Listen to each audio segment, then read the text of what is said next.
Hello everyone, and welcome to this Nintendo Life episode 131. We are middays, well I guess, a couple of weeks still, but it is time almost for the ultimate of the Smash Brothers to come crashing down upon us. I'm joined by fellow Smash Brother in person, not in person, but through the internet, but he's still a Smash Brother. It is Bally. How you doing, Bally? Hi, Zed. I'm very good. We mentioned this before, but did you know it's been 5 years of podcasting? No, I didn't. Yes. No, of course it I has did. been. Because you mentioned this to me last time. It's like, hey, by the way, next episode, it will have been 5 years. And I'm like, that's not real. That's not a thing. That doesn't exist. I don't believe you. And then I looked at the dates. I'm like, oh, shit. It actually has been. But 5 years feels like nothing, you know? Does that say anything about the state of like life and the way time just disappears when you get older? I have no idea, but it doesn't feel like it's been that long. How do you feel about it? It's a bit scary that like November 2013 we're just like, yeah, let's start this show, and now here we are, end of 2018, and it's trucking along. That was the year that Fire Emblem Awakening came out. That actually is a long time ago. Some of the first games we talked about were Link Between Worlds. That came out. Mario 3D World. Yes. On Wii U, they all came out around then. It was also, I think, the year of Brothers: A Tale of Two Sons and Guacamelee, the first one. Both games which I mentioned in our end of year episode, which I was like, hey, Bally, it would be cool if one day you could play these games. And what do you know? And here we are 5 years later, and I've played most of that list that you were keen on me trying out. There's still some I need to do, but I've gotten there. Yeah. So yeah, I guess it's been 5 years. I don't know. Should we do 5 more? Let's see if we can keep it up. Somehow we've put out an episode every 2 weeks and haven't missed one for 5 years. That is actually kind of staggering to me. Like, it's not as impressive as podcasts that do it every week, but I'm not sure we would have kept this up if we had done it every week. No, you know? And hats off to them. But yeah, part of our longevity, I think, has been the fortnightly schedule. And definitely gives us more time and space to play more between shows as well, which always helps. So we have more we to made talk about. Fortnite cool before Epic did. That's what I'll say, you know? Exactly. That's what we did. So anyway, I guess thank you for people who've been listening. If you have been listening for 5 years, thank you so much for sticking with the show and as we continue onwards through it. So yeah, it's been good and we'll continue to do so. So yeah. What are we going to be talking about though in today's show, Bally? Slightly shorter show this week, just because we've got some longer shows coming up with Game of the Year and things. So first segment, we're going to be talking about what we have been playing, and then for the second segment, we're going to have a little discussion about the Game Awards and some of the nominations that have been announced for those. I think it's on the 6th of December, 7th? Yes, the Keeleys, they are coming around the corner quite fast, which is exciting. And, you know, the Keeleys before have had varied. They've had some cool Nintendo stuff there sometimes. Sometimes they don't impress that well. Sometimes we have great moments, lots of famous moments, like with Joseph Fares last year. And then funny. Also when Kojima was banned by Konami from going to collect his award.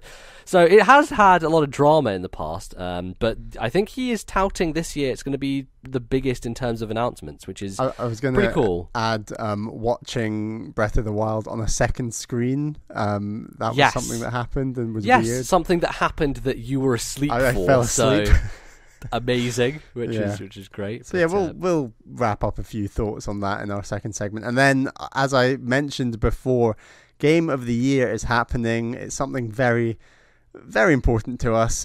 We've got all our plans for Game of the Year to announce and explain at the end of the show. Yes. There's not really a change to the format, but an addition to the format, I might say. Yes. So yeah, that's going to be at the end of the show, so stick around to hear about that. But we're going to kick things off, of course, with the games we've been playing. I know we haven't played a lot of Nintendo things recently, but that will change, obviously, next time with Smash Brothers hitting. I really want Nintendo's eShop sales in Europe to be better, because otherwise I would be playing Dead Cells and Valkyria Chronicles 4 right now, but Nintendo are like, no, we're not going to let you do that. And the other thing that really taunts me is the fact that Valkyria Chronicles 4 is 50% off on Steam. It's down to 25 quid. and that Steam sale ends in 2 days, and I have to make a decision, Bally. I have to make a decision about whether I want to play it now or if I want to wait for some time in the future for it to be discounted on Switch. We'll get like an American credit card. Yeah, I could do.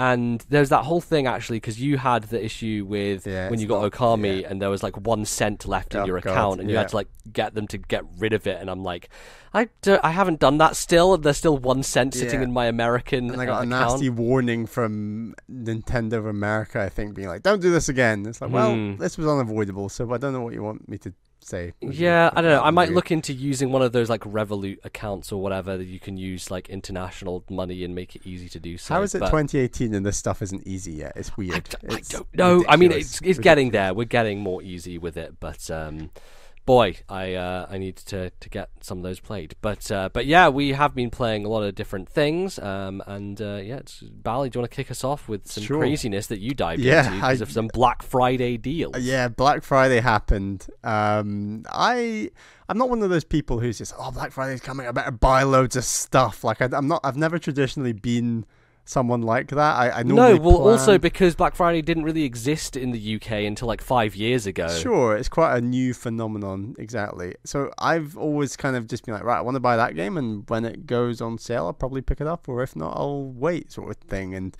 I've always been eyeing up PlayStation VR since I bought a PS4 earlier this year. It's always been an idea, like... Well, I mean, even since Gamescom when we went and tried it for the first time. I mean, I think I was pretty much on board with virtual reality when we tried it at Gamescom back in 2015 or 16. I can't even remember. 16 it was. 16, right? So we tried PSVR. We also tried the Vive there, and I was pretty much keen. Like at some point, I want to experience more virtual reality, and probably that'll be through PlayStation VR because it is the cheapest, and I got a great deal to pick it up for 180 quid, and that included the camera and PSVR Worlds, and as well as the best game on PSVR, a lot of people say, and from what I've played I agree, is Astrobot. So that was all. Did everyone going crazy about Astrobot push you over the edge, or was it the price? I think the fact that the price rolled in Astrobot and that it wasn't going to be this extra 40 quid I'd have to spend probably pushed me over the edge. And 180 quid, how much was PSVR when it came out? I want to say it was up at something crazy like 350, or is that maybe too high? Yeah, it was I remember thinking at one point, well, I don't own a PS4 or PlayStation VR, so if I wanted all of it, it'd probably cost me about 700 quid, and that was about 2 years ago when it came out. I think I did that maths in my head, and I was like, well, that's just, and that's before a world of Astrobot. Like that was a time where there was very few games, or very few good games, I guess it's fair to say, on the system, and I was kind of like, oh, this isn't a good deal whatsoever. But now it feels like it's hitting a sweet spot where a game like Astrobot comes out, there's a few other great games, and that combined with the price cut, and I know that there's a lot of people who have on Twitter and stuff who have jumped on this sale and who have been waiting for virtual reality to, experience it. And now it feels is a pretty good time. So, I mean, my system came with PSVR Worlds. I came with Astrobot.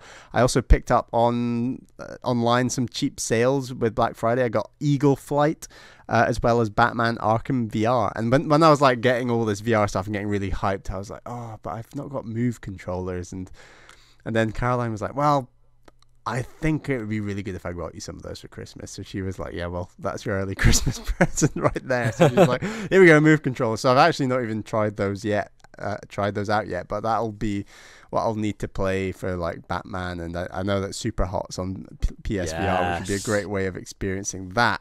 So yeah, and also it comes with what's it called, the VR Playroom, which is sort of like the Astrobot themed mini games, which I've kind of dabbled in but not really gone deep on yet, and I'm incredibly impressed so far. I think that setup is It's more complicated than a regular game How system. many goddamn wires do you have to trip over right now? Right, there's a lot of HDMI cables that go in and out between the system, as I should say, the headset, and you're given.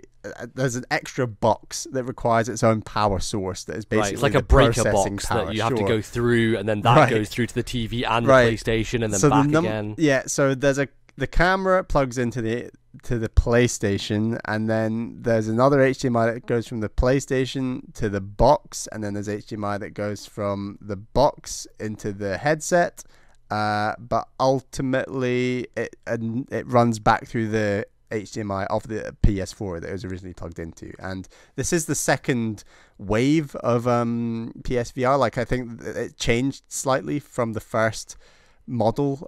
This new model is like slightly easier to set up, I believe. It's basically the same. They just changed an HDMI pass-through thing, which enabled, previously you basically couldn't have HDR running if you had a 4K TV, and they basically fixed it so that now you can do that. So yeah, I mean, there's so many instructions and things that come with it that I actually found it quite hard to even find the instruction book that I needed, to the point where I'm just gonna watch an IGN video, and this like 3-minute IGN video just made it clear and simple. Hey man, there's value in those videos. Instruction videos online will make you money, right? Because loads of people have no idea what they're doing. So, and then once I set it all up, there is a pretty well laid out instruction booklet that was right at the bottom that I just missed. But there you go. I think that the headset itself feels incredibly comfortable. I think compared to others say that it's more comfortable than the Vive and the Oculus. I would say that it is easier to just slip onto and have for probably a longer period of time, having experienced Vive and this.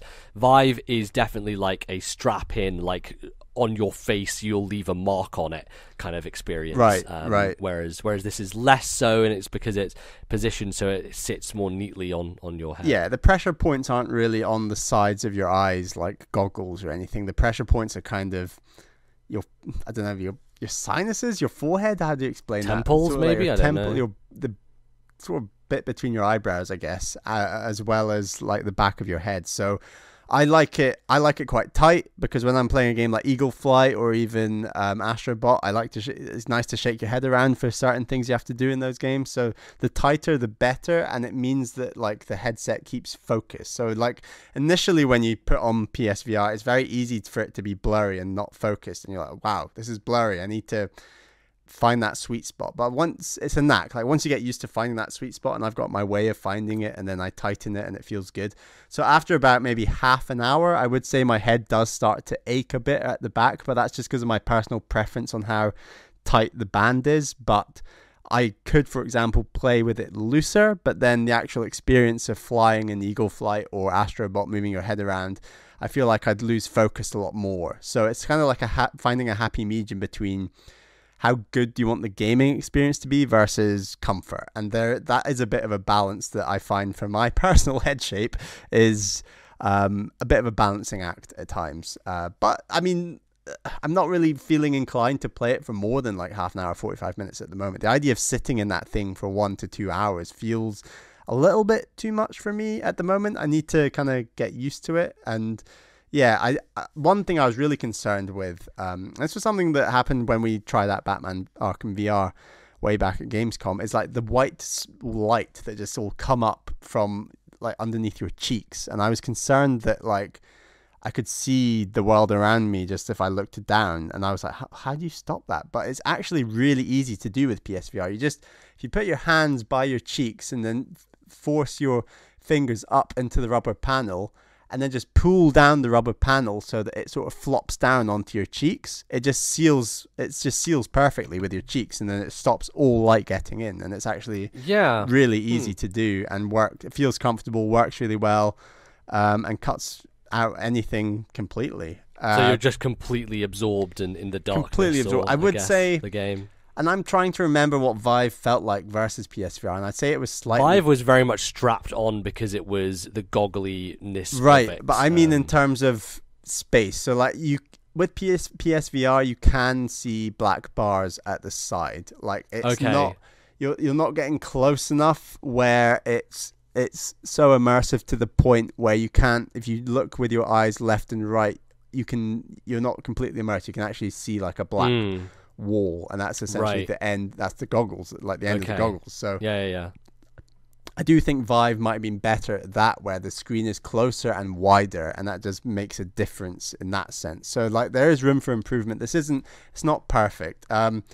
Resolution, this is a big part. So the Vive, obviously, when we tried it, was just so crisp and so incredible, and it was rendering like a fairly simple game. Not it was very simple, small and easy. Yeah, when we tried it, and much. we walked away from that thinking, my God, this is crisp and incredible. And I think certainly the downside of Batman when we tried it is that it was very grainy, the resolution wasn't great. Yeah, the first thing I thought when I put that thing on my head was like, wow, this is blurry. Like, this is not very good. And I mean, there's a chance that one of us might not have found the sweet spot there, because there is a sweet spot in terms of focus, but on top of that there is a graininess, and the two can overlap to a degree. So it is important that you do find that sweet spot, but on top of that there is a graininess, and you have to be aware of it. And I've found that in a game like VR Worlds, where it's trying to do a lot of photorealism with like the luge, for example, or like there's a simulator that kind of takes you underwater, like a shark encounter, which is pretty cool. Yeah. I found that the graininess stands out a lot more because it's trying to go for that photorealism, and it doesn't really match up perfectly. It just kind of have a distinct art style to it. Yeah, I mean, you notice the graininess for all of maybe the first 30 seconds, and then you do feel immersed, and that's a feeling that feels good and is great. But then you compare it to games like Eagle Flight and Astrobot. Eagle Flight has its own art style. It's not going for overly realistic photorealism. It's got a slightly muted art style. Astrobot is obviously incredibly cartoony art style. And I found that resolution-wise on both those games, you forgot about it far faster because it just worked. It felt right, and it wasn't. It's when PSVR is trying to chase that realism that I just think something like the Vive will absolutely hammer it on. It's not at its best. It's at its best when it's doing its own art style, and obviously the advantage is that it's comfortable and it's a hell of a lot cheaper, and it needs to kind of go for those two selling points, I guess, a lot more. Yeah, absolutely. That makes a lot of sense. How has it been then playing those games, Eagle Flight and Astrobot? So I've sort of dabbled in Eagle Flight, Astrobot, a bit of VR World, a tiny bit of the Playroom. I am really impressed. So Eagle Flight, I'll talk more in depth about these when I do beat them and talk about them later. But Eagle Flight is, you control the eagle using your head. It's first person, as playing as an eagle, and you can actually like see your beak, like it's looking like you're looking out the eyes of an eagle. Oh, I see. Okay. And you're flying over post-apocalyptic Paris. So, and it's post-apocalyptic in the sense that it's been taken over by jungle and animals. It's not like there's zombies walking around or anything. It's a nice place to be, and it's so relaxing, so soothing. There's like this. I should also mention that like I've got a great set of Bose over-ear noise cancelling headphones that I did not think would fit over the headset, and it does miraculously. I don't know how, but it just works, and I've been playing a bit with that, which is just completely immersive, especially on a game like Eagle Flight, where surround sound and hearing the swooping and that flight is just magnified massively. It feels incredible. Yeah. Flying feels great. Like you twist your neck in a specific way to turn, and it is actually a twist of the neck rather than just a look to the left, for example. A look to the left will give you a slow left. A tilt of your neck left will do a fast turn, and you're kind of ducking and diving, and yeah, it feels incredible. And I should say Caroline tried out PSVR, and she gets very bad motion sickness quite easily. She can't even, if you just spin a fidget spinner in front of Caroline, she'll want to sit out for the next, she's not keen on like moving objects in front of her and that sort of thing. Yeah. And you thought I was bad with motion sickness. Right. She's pretty bad. And she used to live in Paris, so she was really keen to give a bit of Eagle Flight a go. And 4 minutes in, she was like, this looks amazing, but I'm going to have to stop now. And then she like needed to lie down for a good hour. So I would say that, yeah, there's always going to be some people, and I am interested to see how you'd handle this. I feel like I am going to be one of those people with Eagle Flight who will want to vomit, because the idea that you are moving forward while your body is stationary is not something my brain can deal with. That's the kind of thing that will set off my motion sickness very, very, very badly, because there's no sense of my body moving while I'm like flying through the air. And when first-person games do like that and they move at a certain speed, that affects me quite a bit. So when you're immersed in it and you are actually the eagle flying around, I don't think it's gonna work for me, but you know, we can see. So yeah, I mean, Eagle Flight feels great. I'm personally, I'm just, also, is that game like? Does it have a single player campaign to it? Because all I remember about it is like seeing stuff at E3 where there was like races and it was like multiplayer online racing against. It's people, like so it's free flight. It's a bit like Pilot Wings. I compare it to. Where it's free flight, but then the Pilot Wings is definitely more in depth. So in this game, the missions basically consist of get through the gates in this as fast as possible, collect all these things as fast as possible, and it doesn't really go beyond that. But some of the routes that it goes to with the racing and the time trials feel incredible. And I think it's only like a 3-hour campaign or something. Like it's not the most in-depth game, and it's very like Ubisoft, I should say, and it's got a degree of polish that I am really enjoying, and like I do think it is a very, very good game. It's not got any like landing stuff or that kind of mission that I guess a game like Pilot Wings had, but it's got you are flying around Paris, and so it's more of like a free form, like chill experience. It's chill, yeah, and you can dip into missions and dip out of them whenever you like. Like there's an overworld that you're flying around, and then you fly to a point in the map of the mission you want to start, and then you start the mission, and it's like it's about 3 hours worth of missions, I believe, and it's great so far. Astrobot, I mean, there's an Astrobot level inside the playroom which I played first, and I was like, oh my god, I'm glad I own Astrobot because this is incredible. And then I've only played the first mission of Astrobot Disc itself, and that's the best experience in VR I've had. I've not had many experiences, but that's the best experience I've had yet. I think people can get sick of listening to podcasters who have played VR being very evangelical about it. And sorry if I am coming across as one of those, but I don't think those can. And I wasn't a gamer in the generation that played Super Mario 64 for the first time. So for me to just say, oh yeah, it's like Super Mario 64, it would be a lie, because I never experienced that. Oh my god, Super Mario 64 has changed gaming. Right, we kind of grew up knowing those games existed and like were, at that time as they were happening almost. Exactly. So Super Mario 64 aside, and having experienced plenty of 3D platformers, I do think that this, for me personally, is a bit of a Super Mario 64 moment, in the sense that it has revolutionized how I envisage what 3D platformers can be and what they can become. And I should say that Astrobot, like the theming so far, it just oozes Japan and Nintendo in a way that I didn't really realize this game had. And it kind of, I know that there have been some very negative interviews with, I think it was Reggie, about VR and what Nintendo's thoughts and plans are VR wise. But I do honestly think that they are shooting themselves in the foot if they don't at least experiment with VR at some point in the future. And of course, they'll be last to the party like they are with all these things. But this does feel like the future, especially when you're looking at it from a 3D platforming perspective. And Astrobot is looking good, and I really look forward to play. I think it's about a 6-hour campaign that I'll hopefully beat for next time. But I'm happy. Yeah. I mean, like, the thing that really gets me about Astrobot is everyone who plays it in VR goes crazy about it, but I haven't really understood their vocalizations of what makes it so good, because to me, having just watched the quick look, which obviously is not in VR, it's, just on a YouTube video, and I can see it's kind of blurry, like it's a PlayStation VR game, and you're just this little bot who's just jumping around levels that don't look super intelligently designed. They seem like, I'm sorry to compare it, but like Super Lucky's Tale, which was that Xbox game that it was an Oculus game originally, that was a 3D platformer that you ran around with a stupid squirrel guy, and then Xbox changed it and they got it like an exclusive for it, which was like a non-VR version.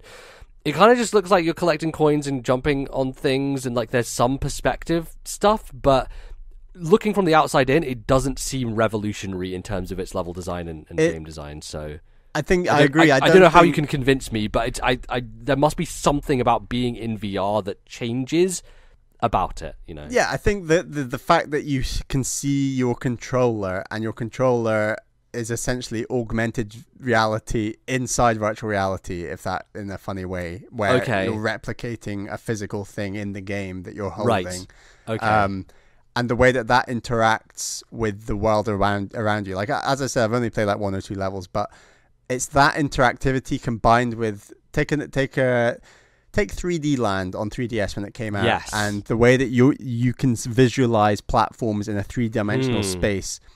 Imagine that turned up to 11 and beyond. Like, that's a good comparison, actually, because right, 3D Land is like that version of it. I knew that was a comparison that would work for you, but that's the best I can essentially vocalize what it feels like to look at platforms, and I imagine it goes beyond that, right? Because the depth available through VR is stronger than you could do on a 3DS. Yeah, absolutely. And for those who haven't experienced 3D on a 3DS, I think it will be more impactful. Likewise, I have to admit that I think this game will be far more impactful to people like me who haven't played much VR, and that there will be plenty of people who have played a lot of VR who play a game like Astrobot and they're like, well, this is cool, but it's not revolutionary. So maybe I am over-egging it more than most people because of the fact that, like, I am new to the VR, although we did test it out years ago, but I'm new to owning VR, I guess. So yeah, I'm not don't want to jump to conclusions with my thoughts on the game, because I do want to play the game first, but just from initial first 2 levels and that impact, I'm unbelievably impressed so far. Okay. Yeah, wow. Definitely want you to give it a go. Great. Well, anyway, your transformation is complete now. We're going to change the name of the show to This Sony Life, because it's all... and I have been playing Red Dead 2 and Into the Breach. They're trucking along, and I'd like to play more of both of those before the end of the year. Yeah, great. Okay, well, then I've been playing a couple of games that I think will probably end up coming to Switch. It ends up like every single game comes to Switch, but these are 2 that I think would fit particularly well on the platform. So the first one is Titan Souls, which is a top-down kind of 2D mix between, to some degree, Zelda, but also Shadow of the Colossus, and I guess it's called Titan Souls, so it has some sort of Dark Souls-y influence, and to some degree, you know, a lot of people say that Dark Souls is a Zelda game as well. So, you know, genres have blended and mixed in the past, so we're kind of at that point where everything is everything. But this came out quite a few years ago on PC, and it's one of those games that I think Nintendo fans would enjoy, because it is basically a boss battle game, and the idea is that you're in this very empty, open world, and there's like fields and landscapes and things like that, but there's not really much to do in it, so that's where the Shadow of the Colossus comparison comes in, but also obviously because it is just boss battles, and that's what that game is as well. And the base mechanic is you're this little dude, and you have a bow and arrow, and you can shoot your bow and arrow, and you can also recall your arrow. So similar to Hollow Knight, when you're standing still to heal yourself, when you're standing still in this game, you can recall it, and you can't move while you're recalling it. Is it quite God of War-ish? Not really, because God of War is very automatic in that sense. The action just like kind of comes back, and you can move around while you do it. Back. Okay. Right, but in the sense, it's a good comparison, because there are moments in God of War where you recall your axe, and it will go through an enemy on the way back to you, so you can damage an enemy from behind. And that's actually something in this game that works pretty core to the mechanics, because when you're calling the arrow back, if it goes through an enemy, it will damage them and hit them. But the premise is that every boss that you fight against, and they're all kind of in these boss rooms that you explore and you find as you go through the world, can be killed in one hit, or at least they have a weakness, a point that you need to hit to kill them. But also you die in one hit. So you don't have a health bar, there's no lives or anything, you just die if you get hit by anything. And every single boss in this game can be probably beaten within 10 seconds if you know what you're doing. But the core of it is finding out their patterns, learning what they do, and finding that tiny little opening to when you can actually take them down and use your bow and arrow to do so. So one of the first bosses you fight is this giant blob, and every time you hit it, it splits into 2, which is a thing, you know, a lot of video games have done in the past. But the idea is that when you're trying to recall your arrow, sometimes if it goes through the boss, then it will accidentally split it again, and sometimes that's not what you want, because the core of it is like this brain in the center. And so the idea is you don't want to split it down too many times, because as soon as it gets split down, there's more real estate being taken up by lots of little blobs floating around, but also they're a lot faster, so they run after you. So the idea is you want to basically get it so that the brain is out of the goo, and then just kill the brain itself. So the boss itself, yes, takes one hit, but you're going to have to do a lot more hits than that to get to its weak point, essentially. So it's maybe a bit disingenuous to say they all die in one hit. But there are bosses that you can do very, very quickly in that sense. There's one which is a giant cube that rolls across the ground on an almost like chessboard thing. And it will roll a certain number of times, and then wherever direction the eye is pointing, the eye will blast out a laser beam. And so you need to make sure you're not getting stomped by it as it rolls around, and make sure that the laser beam doesn't hit you either. So you really are having to predict where it's going to stop, have your arrow ready, and fire it in that little millisecond before it moves on again, and after it has blasted the laser from its eye. So that is a really cool thing that the game does, is it makes it so that everything can be executed very quickly, and if you're very good at the game, this seems like a speedrunner's dream, right? Because if you know what you're doing, you can literally just take down every boss so fast, and it seems like there are some very, very cool tactics that you could use. And one boss in particular uses that reverse arrow idea that you have to like stand still and pull it towards you, because you can't damage it from its front. And so it's like this giant mask that rotates around the room, and it fires a bunch of energy bolts at you. And every time you try and hit it, it doesn't do anything. So what you need to do is you need to fire your arrow into a corner, wait until the mask is like right in front of it, and pull your arrow back so it can hit the back of the mask before it's able to do anything to you. And you can't really get around it easily, so you kind of have to do that in order to take it out. So using those mechanics in smart ways and making it quite flexible is something that I like, of course, in games. A lot of games that I enjoy, when you have that one thing that does multiple things, is fantastic. And so this game does that pretty well. It has a good variety of bosses, and I think that the world in its emptiness is kind of barren. It doesn't really evoke a whole lot. It's not super interesting in terms of design, but it is all about kind of giving you time to think between these fights, and every time you die, you don't instantly respawn by the boss. You respawn kind of a little bit away from it, so it may take you 20-30 seconds to get back in that room, which can be annoying maybe if you just want to keep going at it, but it does give you that time to think and be like, okay, I need to make sure I'm doing this time and make sure it is exactly the way I want it to be. And each boss doesn't have that many patterns to them, so it doesn't take too long to master, and the game itself is pretty short. It only took me around 3 hours to beat. But one of my favorite bosses was one where it's this giant plant, and it has these 4 spiked arms that rotate around, and it just keeps rotating. And they go in the air so you can run under them, and they slam to the ground. And when they slam to the ground, you need to use your arrow to slice through them, and it will cut off part of the arm. So depending on the specific area that your arrow is aimed towards, it will cut off that amount of it. But the thing is, these spikes will remain on the ground, so you can't like run past them, because you'll just fall onto them and die. So you have to be tactical about where you're cutting them off, so you give yourself room to run around the kind of circular arena. But also you want to get rid of them, because it makes it so much easier for you to hit the central eye and then open up the weak point. So it's one of those where it's like there's multiple steps to it. Ultimately, there is one weak point in the center. So like Zelda, it is in that sense. It's like a top-down like Zelda, right? Yeah, to some degree, but the only weapon you have is this bow and arrow, right? So it's very limited in that sense. But it is about solving the puzzle of the boss. What is it that you need to do? And the execution is actually a lot more difficult, because there's this one other boss that is like a water snake, and it like comes up from the water and then goes back down, and its weak point is its tail. So you need to get that exact moment where the tail is at your height level, and because it's a top-down 2D game, it's kind of hard to judge, because it's like coming out of the screen and then going back down. And so that is one of those that I kind of got lucky on. I was like, oh, I did it pretty fast instead of like going through all the motions, because I just did it a bit early, and that can take some of the sting out of it, because it's like, oh, if you get lucky, you can like maybe take out one of these bosses without having to be that competent at it or learn it properly. But that didn't happen too often to me, and I think that overall it has a good variety of those. It gets very tough towards the end, and the last boss in particular, I had to look up a speed run tactic on how to do it because the timing window was so difficult. But it worked, and I managed to use that in order to finish it, which was funny. But yeah, I think that it's definitely one of those games that is very short, very easy to just roll on through, and is pretty satisfying when you figure out a lot of the patterns and finally get that final hit in. So yeah, Titan Souls, it's cool. I'd recommend people check it out. And then the next one is Donut County, which is a game that came out this year and was on sale on Steam, so I picked it up because I'd heard a lot of chatter about it. Might come to Switch as well.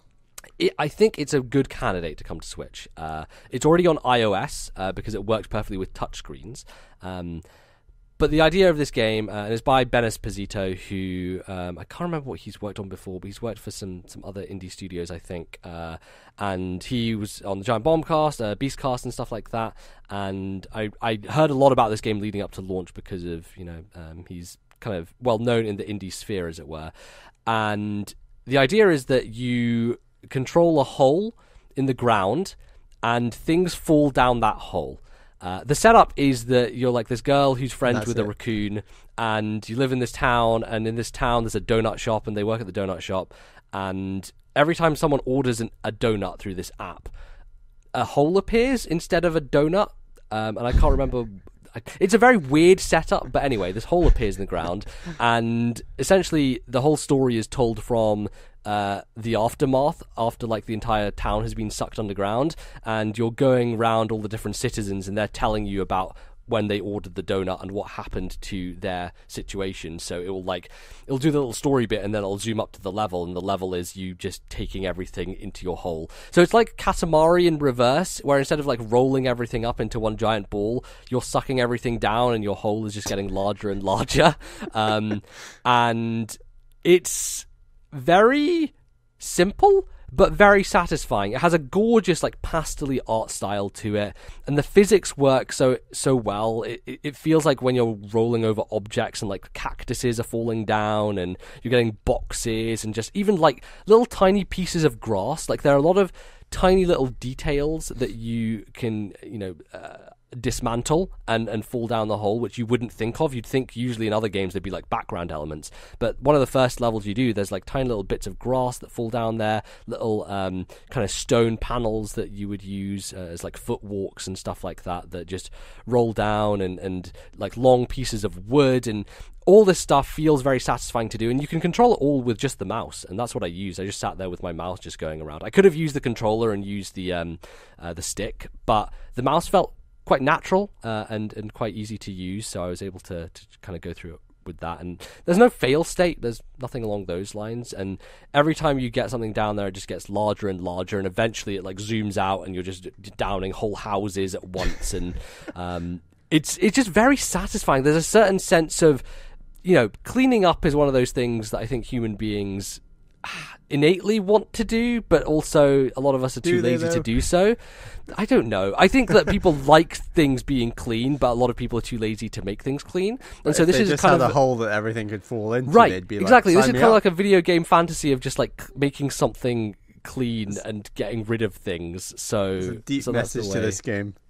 Yeah, exactly. It's hilarious because every time you finish a level, you see the character whose house and life you've just destroyed, like tumbling down this hole, and it starts playing this like really pumping music, and like experience points go up, and then you have this thing called the Trashopedia, which is where they have descriptions of literally everything that's fallen down the hole, and they're very funny, just like one-liners about all this stupid stuff that you are like collecting, and yeah, I don't know, it's just one of those little touches that adds to the world of the game and its style and things like that, which is very, very cool.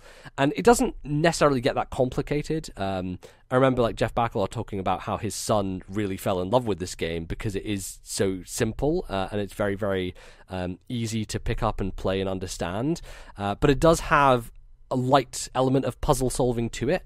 One of the first things that you figure out how to do is getting fire or water into your hole and using those elements to solve different things. So there's like a puddle where there's a duck in it, and you have to get the duck out of the puddle. So you go over there, you suck up the water, and then your hole moves around with water still in it. And there's another bird in the level that will drink the water for you. So you like take that, go over to the bird as it drinks the water, and then you can take the duck down the hole. So it's like rescuing stuff from bodies of water. It's using fire to interact with different elements. So you get the fire, and there's this hot air balloon, and the hot air balloon is like tied down to the house. And so you basically have to take the fire, put it underneath the hot air balloon, which will then obviously cause it to rise, and it breaks the ropes, and then the hot air balloon just like floats off into the distance. And then it gets a bit more complicated where you have fireworks, and if you get a firework into your hole when you have fire inside, it will set a timer, and then you have to move the hole underneath a certain place or object in order to fire up the firework and then dislodge it or move it or something along those lines. And it becomes a bit more complicated later as well, where you get a catapult, and then you can throw the last object that you suck down upwards to hit things and make them come down as well. So there are deeper elements to it, but it is really just a very chilled game. I played it in one evening. It's only a couple of hours long, and it's got such a nice like vibe to it. I just love the way it looks. It's so engaging and funny, and just has a sense of just smoothness about it, that from the controls to the way everything interacts and all the different systems. It's a very charming game. Charming is the optimal word here, and I will not be afraid to use it because it applies very, very aptly.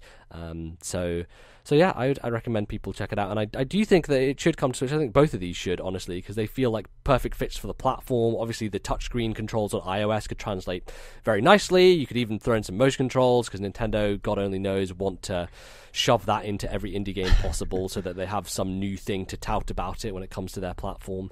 And obviously, Titan Souls being a Zelda Shadow of the Colossus like is going to be one of those games that Nintendo fans would enjoy too. So yes, we didn't talk about Nintendo games on this what we've been playing segment, but I think that you have some ideas there for some games you could be interested in that hopefully will come to the platform pretty soon. So there you go. All right, well, that is pretty much going to wrap us up for this segment, but don't go anywhere. We'll come back to you after the break and give you some chat about the Game Awards and what we think is going to happen. So don't go anywhere. We'll be right back.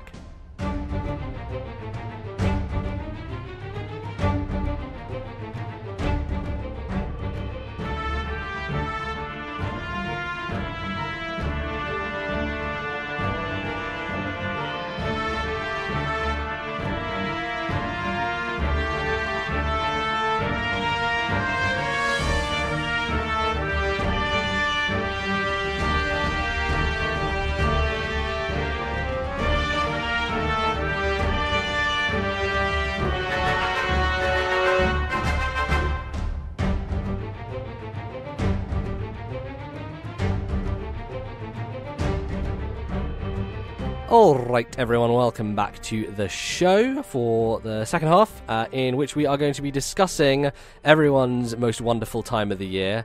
It is Game of the Year, and it means that the Game Awards are happening. There's no PSX this year though, so no Sony announcements, and obviously there was that news that Sony pulling out of E3 2019. Who knows what's going on with Sony, but in any case, we are going to be talking about a lot of announcements that are going to be happening and awards that are going to be given out, because the Game of the Year stuff in Game Awards is usually balanced between those two things. And before we start, I just want to talk maybe about what we imagine Nintendo is going to be doing at the Game Awards 2018. Are they going to give Keighley a hot exclusive? Are we going to get some footage of, say, Animal Crossing there? Is there going to be a Metroid Prime 4 thing? What do you think, Bally, they're going to do? Because last year, Nintendo's big deal was, yo, we're remastering Bayonetta 1 and 2 for Switch. Also, by the way, motherfuckers, Bayonetta 3, drop the mic, which was very, very cool. And I wonder if they return with Bayonetta 3, since it's been a year now, and they may have more to say on that front, or if it's something else. What do you feel they're going to be showing? Yeah, I think there's a strong chance that we might see just a bit more info on either Luigi's Mansion 2 or Animal Crossing. 3, you mean?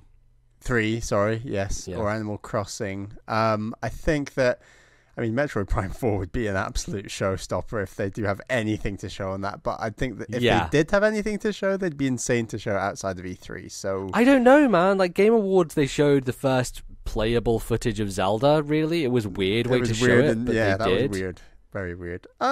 Yeah, it could be anything. I think a safer bet is something that's already announced that we've not seen a ton of, and I guess Metroid Prime 4 comes under that, but.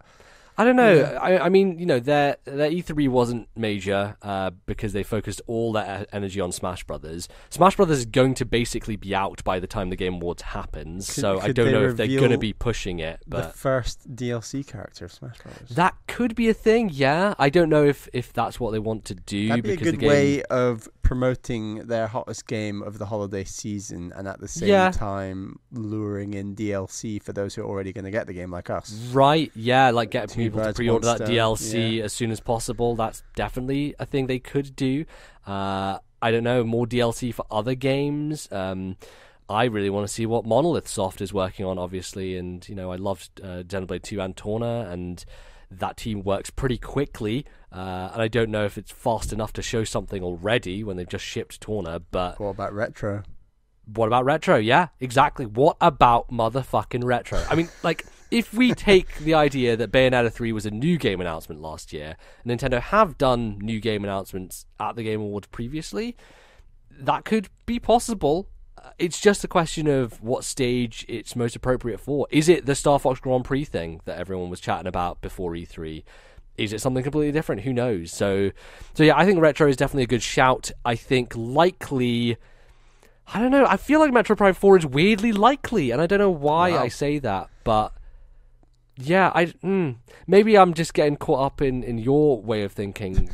Because where before I was like, it's going to be Metroid Prime. Yeah, well, like previously I was definitely like, no way, they're not showing this. This game is hardly even done. Like they didn't even find a development team for it. But it feels like a teaser could be possible. And I know they did a quote unquote teaser, but that was literally nothing. That's like fluff. It's a fucking logo, which isn't even a new logo. It's just taking the old goddamn logo. Which is all we've had for Animal Crossing. Yeah, yeah, exactly. Animal Crossing was like nothing either. So yeah, there will be a tease of some sort, I imagine.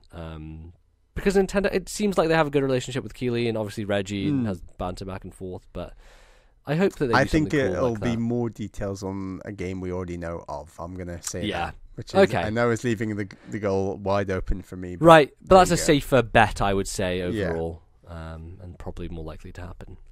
Great. And I don't know what other announcements there are going to be. I'm sure there'll be a whole bunch of things talked about, and Keighley will be like, we have 93 world exclusives, and it's like, this fucking skin for Fortnite is not a world exclusive. FIFA 20. 19. Yeah, Jesus. Yeah, but I'm looking forward to it. It's always a good show to watch. It's always, prone to hilarity. You're going to stay up?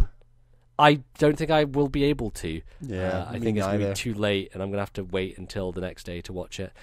But that's the way it's going to go, and hopefully try and stay as spoiler-free as possible, which is challenging, but I think I can definitely do it. So let's then, we're going to basically be predicting what we think is going to win in the Game Awards, judging by, I guess, all the voting jury are up on the website, and there's a lot of international there as well, but a lot of it is like US publications, UK publications, which I think I have a good grasp on generally, like the consensus around a lot of different game outlets. So I think I can do a decent job of predicting. I think there's only 2 from Japan or something, so right, yeah, not much. But maybe like the wider international vote will outweigh what I think is more of a consensus vote for, like, say, the US or UK publications. So it's hard to judge on certain things, but we shall see. We're going to kick things off with Best Action Game. Nominees are Call of Duty Black Ops 4, Dead Cells, Destiny 2 Forsaken, Far Cry 5, and Mega Man 11. What even is an action game? An action game, Bally, is where you fight things, maybe with a gun, maybe not. Who knows? This is it defines it here as for the best game in the action genre focused on combat. I guess combat focused, but like, is Far Cry 5 a combat focused game? Not really. It's like an open world exploration, also you shoot guns kind of game with some like weird physicsy and like systems. Like, I guess Mega Man 11 is a platformer and an action. It's like an action platformer. It's, yeah. Hey, guess what? Genres are dumb these days because everything is everything. Like, Call of Duty's an RPG, for God's sake. I feel like almost everyone can agree that genres are dumb. That's why it is surprising that there are genre-based awards for that. I don't know. It feels like some genres are very rooted. Like, hey, sports is a thing. Hey, RPGs, like Japanese RPGs are a thing. Racing games, obviously. So I don't know. For this list, honestly, looking at them and thinking about critics, I think that Dead Cells actually has a very good shot of just winning this category, because I think Call of Duty Black Ops 4 has been well received.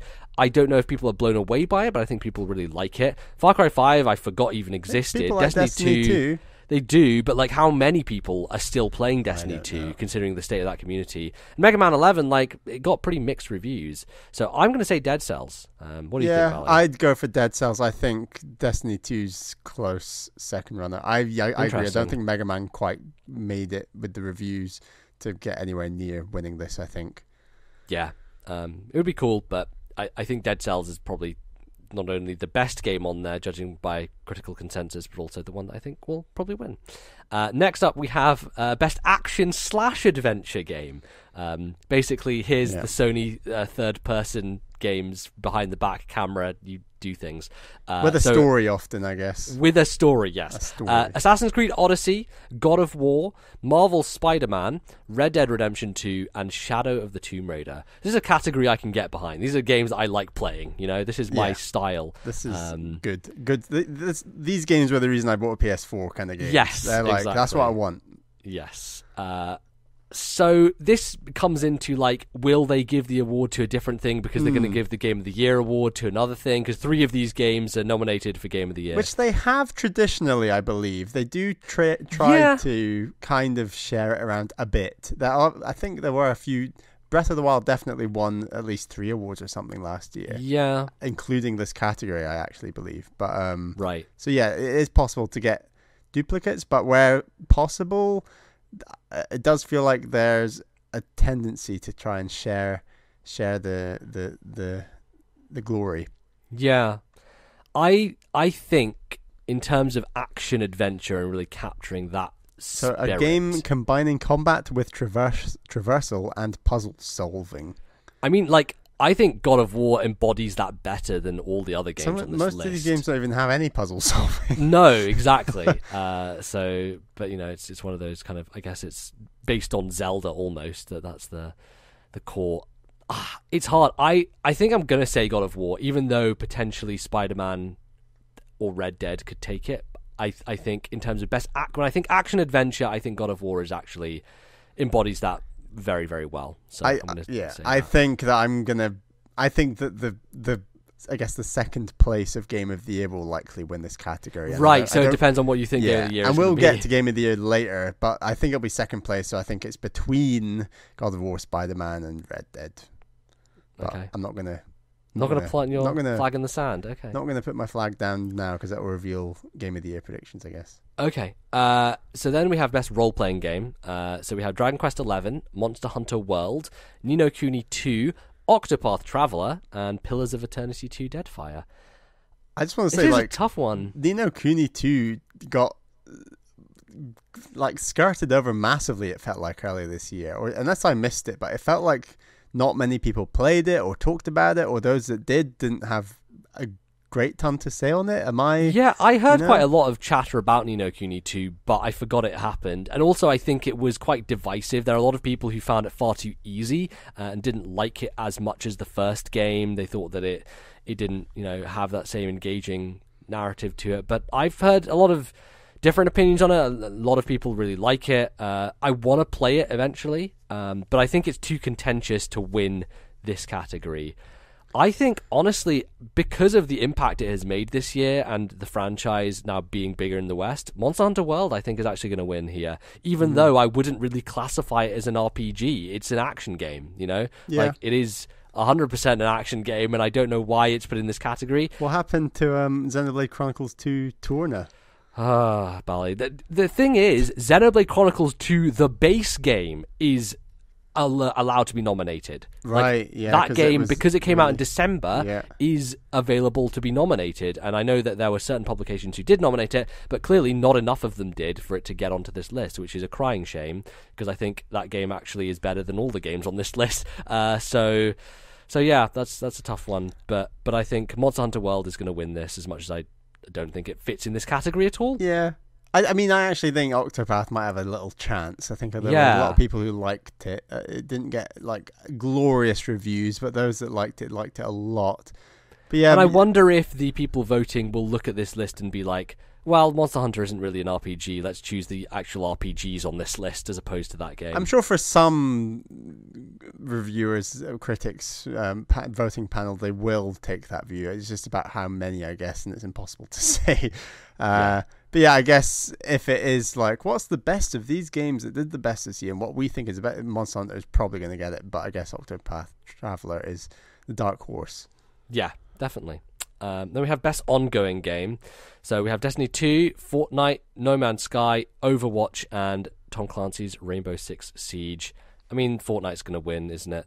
You know, like, I mean, it is the story of this year. For outstanding development of ongoing content that evolves the player experience over time. And honestly, I think Fortnite has fucking killed that. Like, you look at all the crazy event shit that they do with, like, everyone being on that one server when, like, the rocket was exploding or some shit, and then they had this giant cube thing. The way they lay out the seasons, the battle passes. It was like an internet event. Right? The whole, like, all the crossovers, the Thanos crossover from Infinity War. Yeah. Like, Fortnite, Epic have actually fucking killed it when it comes to ongoing content. And I think it is the game of this year, even though it came out last year.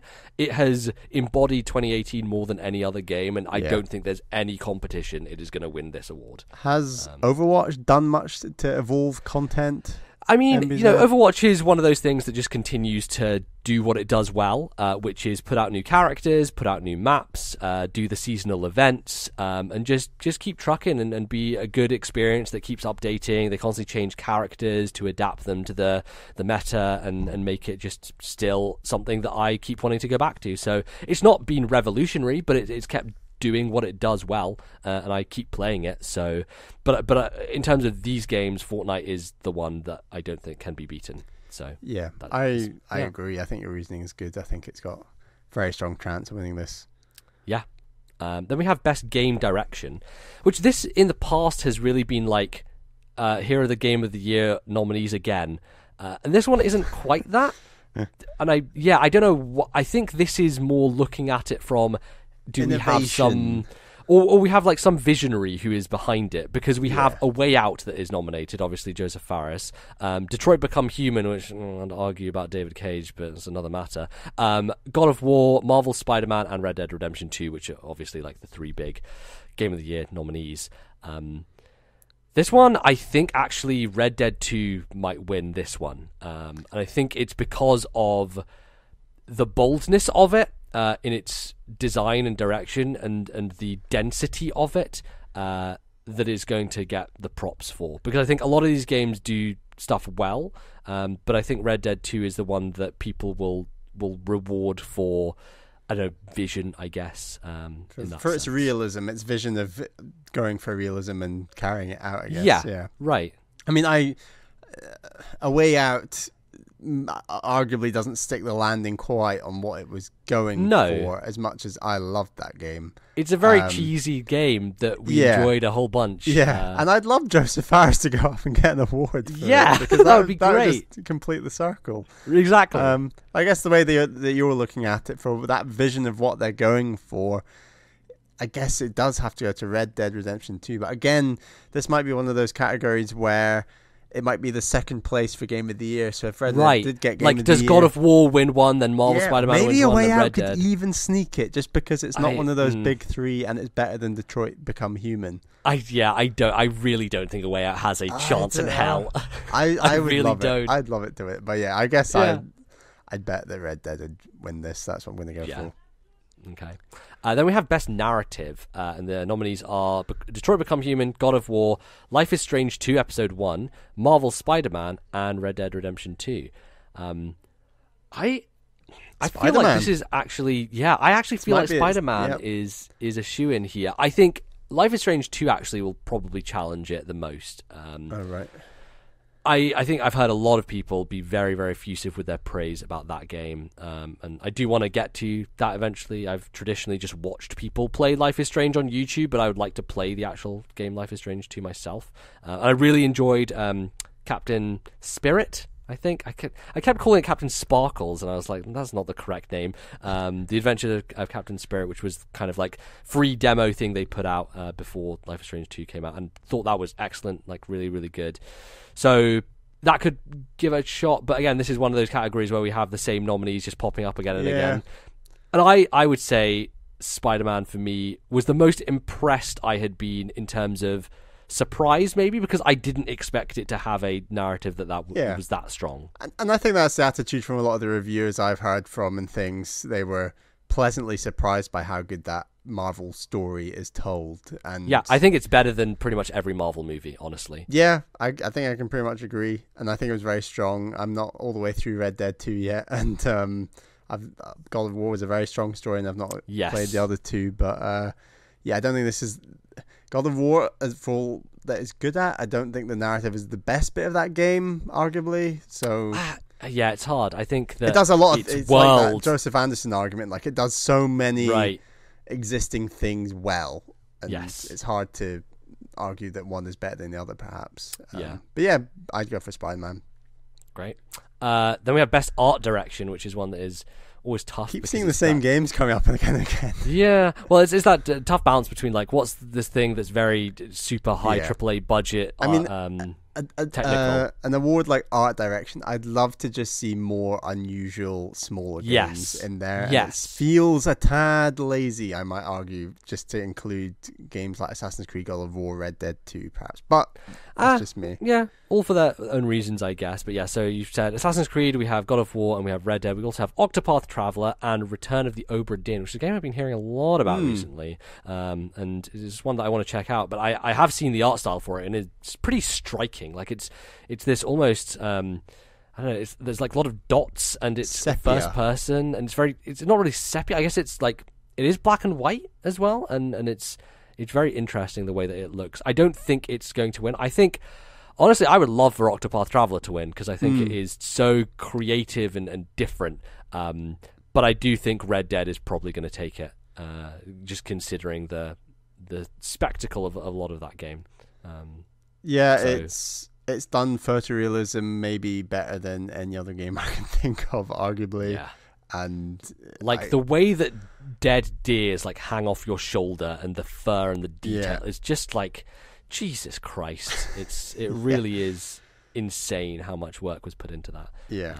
But I would absolutely love for Octopath to win. And it's got a chance, I think, because it is the standout in terms, I guess, Return of the Obra Dinn as well. Like, they're both doing unusual things that aren't, photorealism. They're more striking for that reason. So, yeah. Then we get to Best Multiplayer Game. We've got Call of Duty Black Ops 4, Fortnite, Destiny 2 Forsaken, Monster Hunter World, and just to make you feel old, Sea of Thieves came out this year. That's a video game that happened this year, which I realized recently, and I was like, oh God, how long has 2018 been? Because that feels like 7 years ago that Sea of Thieves came out. But it's nominated here. I don't think that's going to have any chance of winning. I feel like this is a toss-up between Fortnite and Monster Hunter World, and I feel like a lot of the press really got into Monster Hunter World. I feel like Monster Hunter World has a real shot here. I don't really understand Monster Hunter World and the multiplayer nature of that game. So I mean, you just like band together with friends and like fight monsters together. So okay, yeah. I mean, I it's kind of blanking in my mind like what everyone said about Monster Hunter World. I just know that Jason, obviously from Giant Bomb, absolutely loved it. Sea of Thieves was kind of a lukewarm reception, and I don't know, did much extra stuff. Is that extra stuff that they announced a bunch of stuff at E3? Is that here yet? I don't know. It feels pretty empty. I mean, from what you've said, I guess Monster Hunter World has a very strong chance. Are people liking this Call of Duty? Yeah, and I think the blackout mode as well is a big thing. But again, Fortnite, the story of this year, the multiplayer game of this year, I think a lot of people are going to just put Fortnite down. Which, That's a thing. It's a thing. So, then we have best score / music, which is very interesting. So we have Celeste, God of War, Marvel Spider-Man, Ni no Kuni 2, Octopath Traveler, and Red Dead Redemption 2. There's some really strong soundtracks in there. Wow. Yeah, I actually think that they should have put The Messenger in here. The Messenger has maybe my favourite soundtrack of the year. It is phenomenal. To snub it is a little bit unfortunate. God, this is so hard to predict what's going to win this. I wouldn't say Spider-Man. That's an unusual one, maybe, for this. Yeah. I mean, it has a great swell, but it's not memorable. It's that same swell throughout the entire game. It doesn't feel like it changes a whole lot. No. Yeah. I think it's between Celeste, God of War, and Octopath. Yeah, I think Celeste, actually. This is where Celeste gets its props, probably. And it does have an incredible soundtrack, and I think it is fantastic. I think that is where this is going to go. I would be devastated if Octopath came away from these awards with nothing. And this might be the one where... This could be. I think it's between Celeste and Octopath, honestly, for this one. The two best parts of three, I don't know. That battle system, the music, and then maybe the art style was maybe the third out of those three. I don't even know. Like, it's hard to kind of weigh them up. But I think it's got a chance. I think... I might actually say God of War for this category. I think that people are suckers for a good orchestra. Yeah. But maybe Celeste. Okay. Then we have best audio design. So we have Call of Duty Black Ops 4, Forza Horizon 4, God of War, Marvel Spider-Man, and Red Dead Redemption 2. I feel like Red Dead is going to win this. It's one of those things I've been paying attention to with my headphones on while I've been playing it, and it's pretty incredible. Lot of detail. There is a kind of staggering amount of detail. I do think some of the axe throwing, wielding stuff in God of War is incredibly impressive as well. Oh, it's very satisfying. The same with the thwipping in Spider-Man. Yeah. But I think when you boil it down to like the detail of that Red Dead 2 audio design, it's probably going to win. Unless Forza Horizon has really wowed people with engine noises. Yeah, I don't know. It's a driving sure game. A thing. You know, we've heard engines a lot. I don't know. It's unfortunate that games like that fall into categories where it's like, it's a racing game, whatever. But that's what happens. It's the way it is. Then we have best performance. So we have Connor from Detroit Become Human as Brian Deschamps, Christopher Judge as Kratos in God of War, Melisandre Mahut as Cassandra in Assassin's Creed Odyssey, Roger Clark as Arthur Morgan in Red Dead 2, and Yuri Lowenthal as Peter Parker in Marvel Spider-Man. How is MJ from Spider-Man not here? I've forgotten the actress' voice. Laura Bailey. Name. Laura Bailey. She should be in here. I agree a lot, because as someone who is a huge fan of Critical Role and hears Laura Bailey all the goddamn she's in time. That, right? Okay.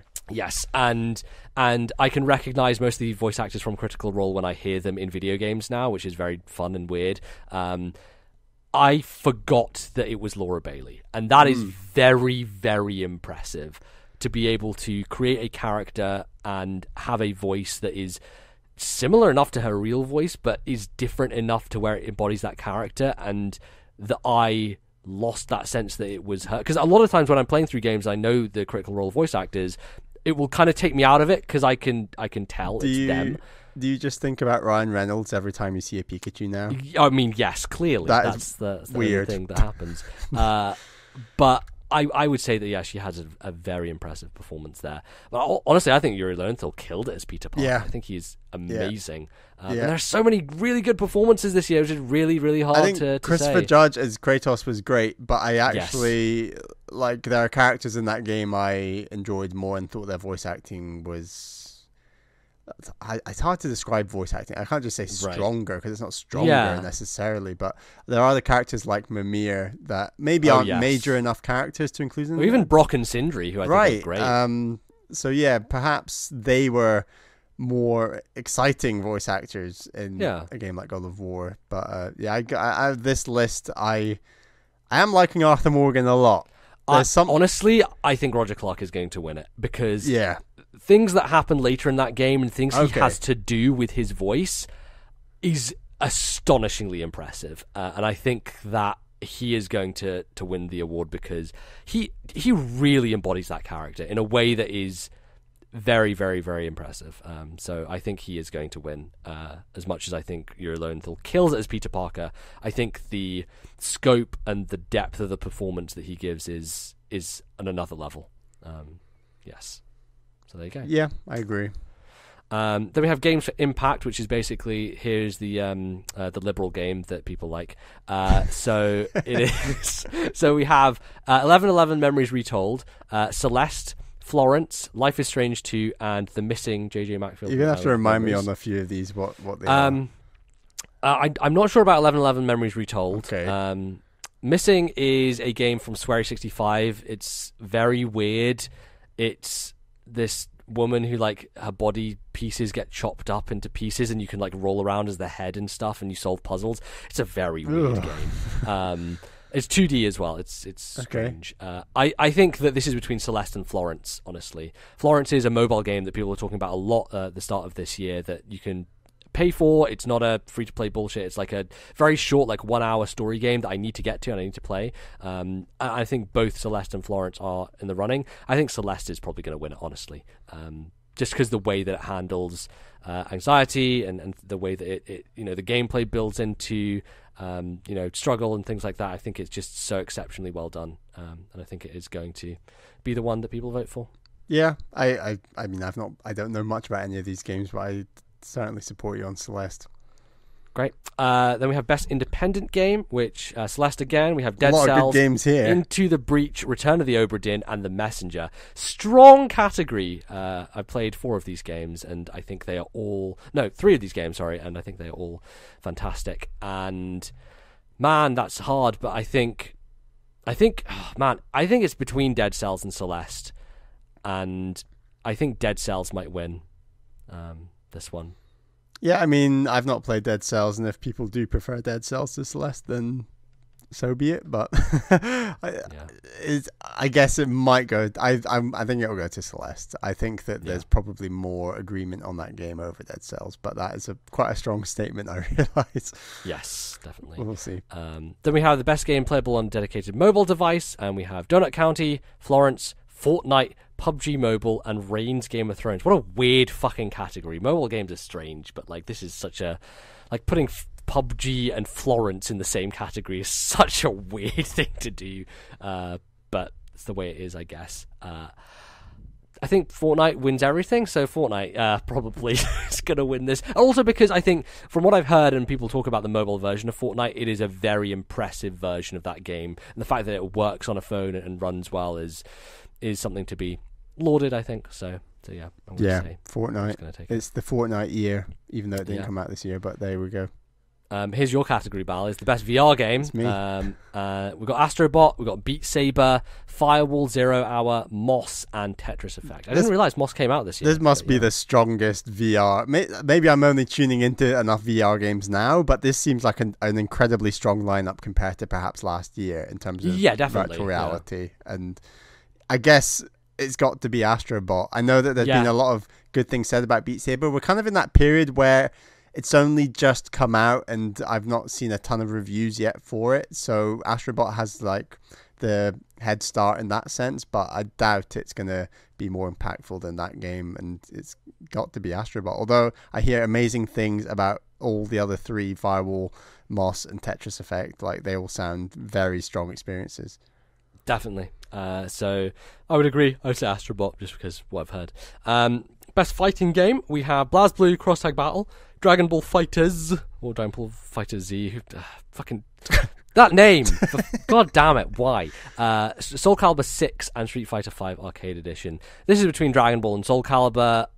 It's a hard one because I think fighting game fans really like both these games. I think Dragon Ball is the one that a lot of people have dug into. Smash Brothers, so I'm going to say not make it. Is it come out too late? Well, it's a December game. That's the thing. Like Xenoblade 2 is going to get screwed over because it's release timing. So yeah, and I think Dragon Ball FighterZ is going to win. If Smash Brothers had been nominated, it would win, obviously. But Dragon Ball FighterZ. But will Smash Brothers get nominated next year, or is it just going to get forgotten about? No, they're going to forget about it like they did Xenoblade. That's the problem with December games with this award system. Like so. Best family game. This is the Nintendo category for Nintendo. We've got Mario Tennis Aces, Nintendo Labo. How was that? Okay, sure. Overcooked 2, Starlink Battle for Atlas, and Super Mario Party. This is a hard one because I think that there's... I think people really liked Aces, actually. They did, but I felt like there was a sharp drop-off after Aces. That's true, but I think most of these games had a fairly sharp kind of... I don't know, people are very positive about Mario Party right now, and I think because of recency bias, they might lean more towards Mario Party than they Starlink is a lot Aces. better than I thought it would be. Yeah, it is, but I don't think it's going to win in Best Family Game because I don't think it embodies family. I think it's hard to give to Overcooked 2, perhaps. Right. I don't know. Yeah. It's not... Yeah. Maybe even Labo takes it. I don't know. This is weird. Yeah, because Labo is not one thing. There's like 6 different Labo or whatever. So, you know what? I'm going to say Labo wins as Best Family Game. I'm going to go with Mario Tennis Aces. Okay. Yeah, I think it's either between Labo or Mario Party, but I'm going to say Labo. Then we have a bunch of bullshit esports categories that we're not going to do because who cares. Best debut indie game. So this is for a new studio that released its first game in 2018. We have Donut County, Florence, Moss, The Messenger, and Yoku's Island Express. This is a good category, I think. It's one that recognizes a lot of lesser looked at games which wouldn't get the opportunity to win other categories. I think The Messenger is going to win. I think that it's one of those games out of these that got a lot of buzz and is probably one that a lot of people have played. Moss, I think, is at a disadvantage because of the VR nature. Yeah. But Yoku's Island Express, I didn't hear that many people talking about it. A lot of people loved it. Donut County as well fits into that. Yeah, I'd say it's between Florence and The Messenger probably, but I'm going to say The Messenger is the one that wins.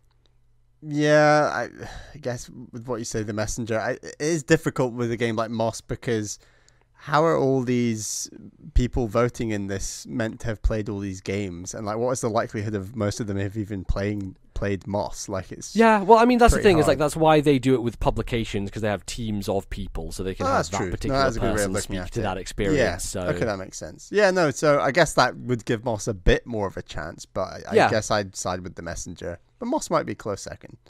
Yeah.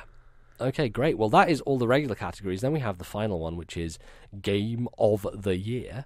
And we have 6 nominations. I think previous years they've only had 5. But this year we have Assassin's Creed Odyssey, Celeste, God of War, Marvel's Spider-Man, Monster Hunter World, and Red Dead Redemption 2.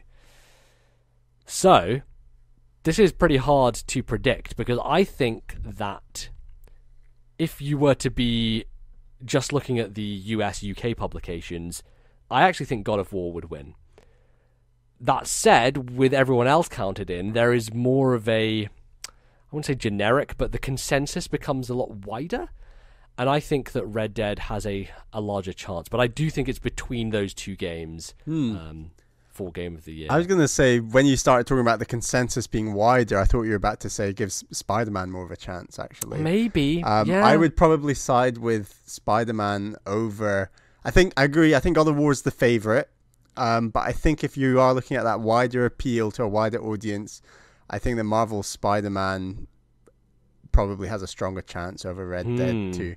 But separate to all that, it's so awesome that Celeste is on this list at all. Yes, can we please just appreciate that Celeste is nominated for Game of the Year?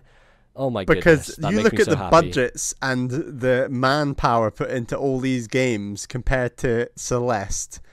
The fact that an independent developer can get on this list with a game that is a 2D platformer, which is a genre that's just so kind of overlooked in 2018. Oh, yeah. It's unbelievable that a game like that has gotten on this list. And as great as all these other games are, especially a game like God of War, it's hard to argue that it's doing things that are new. It's doing existing things very well. Whereas Celeste kind of revitalized a genre that I'm not saying is on its knees or anything. There's loads of great 2D platformers, but tons of them. But yeah, but it's made mainstream a genre that is not talked about much, and in a similar way that a game like Meat Boy perhaps did. Yeah, definitely. And that is great for the industry and not just yes, us Nintendo fanboys. Yeah, no, I mean, can you imagine if Celeste won the Game it's Awards Game of the Year? It's always got a chance. I think all these games have a chance. I think it'd be a big upset if it did, but yeah, it's if justifiable. I was a betting man and we could bet on the Game Awards, I would think I would put my money on God of War. I think I would, because I think that there are enough detractors for Red Dead in terms of its critical reception that makes it so that God of War is more of a consensus winning game. So I'm going to say God of War is my prediction. I agree. I think God of War ticks all the boxes when it comes to video game reviewers and what they're looking for and this sort of thing. And as you said, I think if they are looking wider and have, what's the more mainstream appeal game, I do think Spider-Man's got a better chance than Red Dead. So that would be my dark horse. Okay. Well, there you go. Those are all the nominees. Discounting all the eShop. Why do I keep saying eShop instead of eSports? The eSports shit that we don't care about. So those are what we think of those. Unfortunately, that Nintendo's biggest game of the year just doesn't get nominated because it's out at the wrong time. So no Smash Brothers. I guess the biggest selling game of the year is probably going to be Pokemon, though, and that's not nowhere to be seen. Pokemon even was in family. It came out too late as well. Fair enough. The deadline for nominating these games is start of November, I think. So they just didn't have enough time. Whereas last year, Nintendo got Mario Odyssey out early, and obviously it was Breath October. of the Wild was launched, so they got their big guns in there in the mix. Very true, very true. But anyway, that is going to be happening on December 6th. Look forward to it. Hopefully some fun announcements will be made, and I don't know, Nintendo could surprise us. It's always kind of back and forth on the Game Awards about, how big it's going to be in terms of reveals. But I think with no PSX this year, it feels like maybe there's going to be some room for the Game Awards to show off some more impressive stuff overall. So yeah. Well, anyway, that is going to close us out for the show. So thanks everyone for listening. Speaking of Game of the Year, let's talk about what we're going to be doing for our Game of the Year plans. Bally, do you want to walk us through what we're going to be doing? I mean, there's not going to be much change from last year. So it's, the two crucial pillars. It's next time, the final two shows of the year. And we should say that this show that we're recording right now is going to come out on Monday, the 26th of November. And then our first Game of the Year special is going to come out on Monday, the 10th of December. And then our final Game of the Year special, part 2, or maybe part 3 if you want to define it that way, which I'll get to, is the 24th of December, Christmas Eve. So our final two shows of the year on the 10th of December and 24th of December are Game of the Year specials. The 10th of December will be our top 10 games of the year that we played this year that didn't come out this year. So that's our own personal lists. We do this every year. If you're new to the show, I'm just explaining it to you now. And that's, it's a fun list to put together. And that's cross-platform. That's all games that we've played this year that didn't come out this year on the 10th of December. And then the 24th of December, it is our top 5 games of the year that came out this year. And that is Nintendo platforms only. And that is a combined list where myself and MBZ, we negotiate, we discuss, we look back on all our favorite games on Nintendo platforms from this year. And we put together a list of 5. And yeah, we had a good time doing it I think we've done it 4 years in a row now. Last year was very strong. Last year was very strong. Not as strong, but I still think that there's a lot of interesting games to talk about, for sure.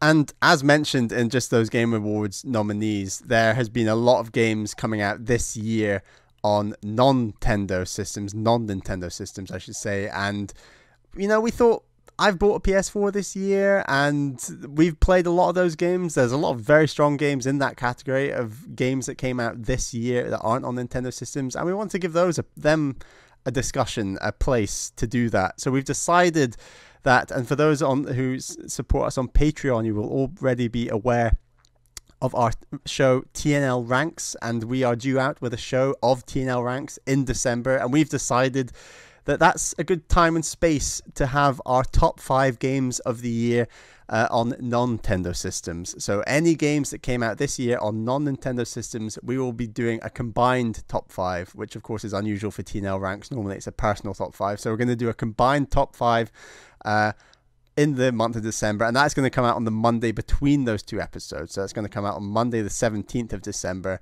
and for those who are interested, it's only $2 to get access to that episode.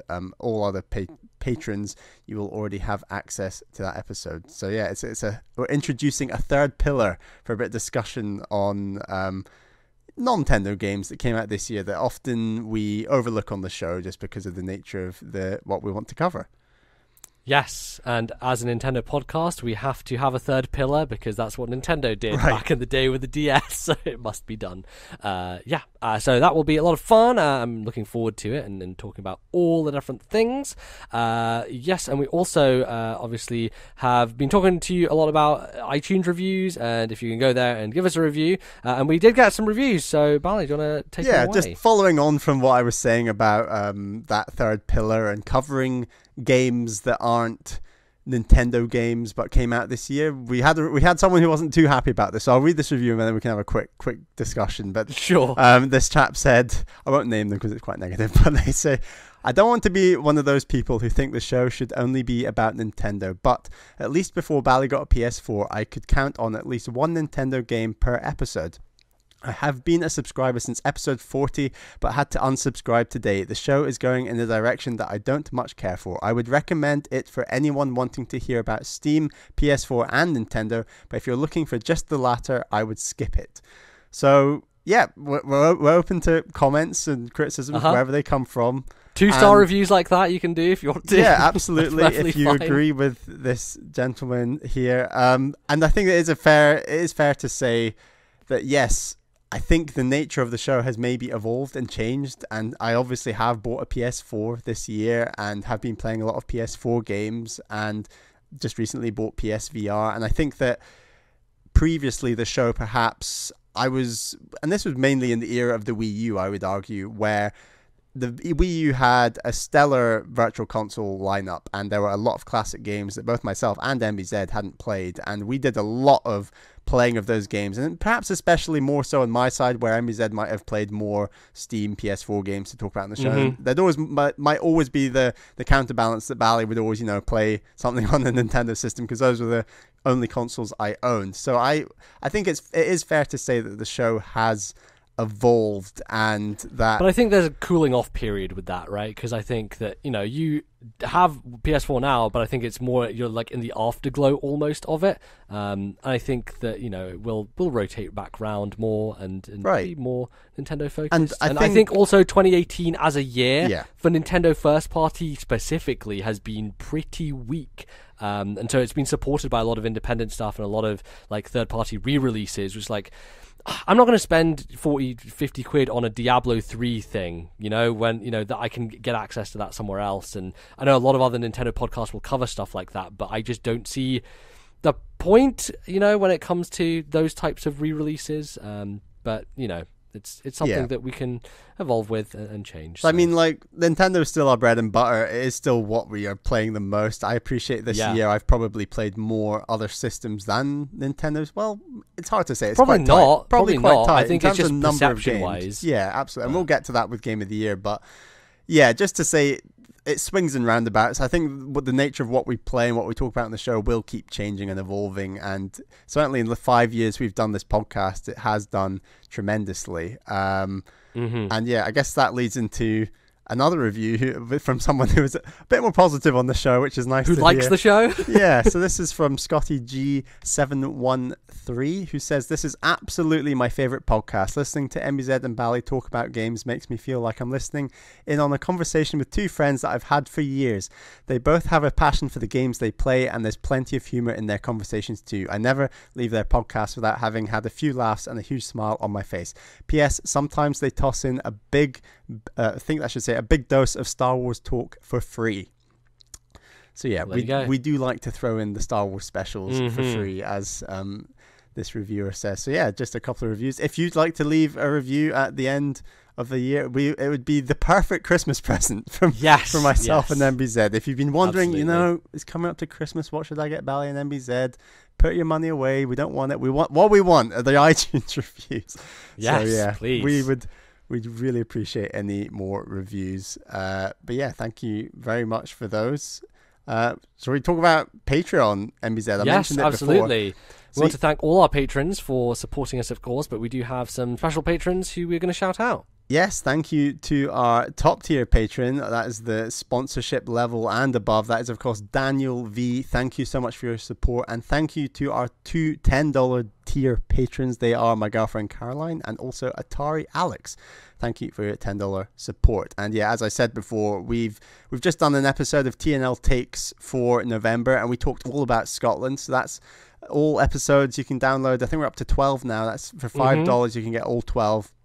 And then, as I mentioned, we're going to do our non-Tendo top 5 games of the year. That's coming in December, and that's available to all $2 tier patrons and above. So yeah, for $2, you'll get access to all 7 episodes by that point of TNL Ranks. Fantastic. I think I said that right. MBZ, anything else we want to cover? No, so you can find the show in lots of places. You can find us obviously on Twitter. The show is at TNL Podcast on Twitter. You can find me at Lord NBZ there. Where can people find you, Bally? Find me on Twitter at Ballyman91. That's BALLYMAN91. We're also on Discord. Jump in there. Link in the description, but also link through Twitter. We also need to mention more, perhaps. Email in your best games of the year. We want games you played this year that didn't come out this year, that aren't on Nintendo systems, that are on Nintendo systems. We want it all. Just give us your list. Just send your lists of all the video games you played this year, your top 10s, your whatever. Top 10, however top you 5, want to send it to us. Top 100. Yeah, if you have a top 100, you need to slow down. But yes, please. But yes, send those to us, and we'll bring some of those up on the show for the last couple of shows of the year. I should say the email address is thisnintendolife@gmail.com. That is thisnintendolife@gmail.com. Send them in. We want them. Please do. All right. Well, I think that is going to close us out. Very, very excited for the end of this year and all the things that we're going to be doing. But yes, that's going to be us for the moment. On to the next 5 years. Yes, on to the next 5 years. Celebrating 5. We'll do 5 more. So thanks for sticking with us, everyone. And hopefully you'll stick with us for some time to come. So we will see you in a couple of weeks' time with some more This Nintendo Life. Goodbye, everyone.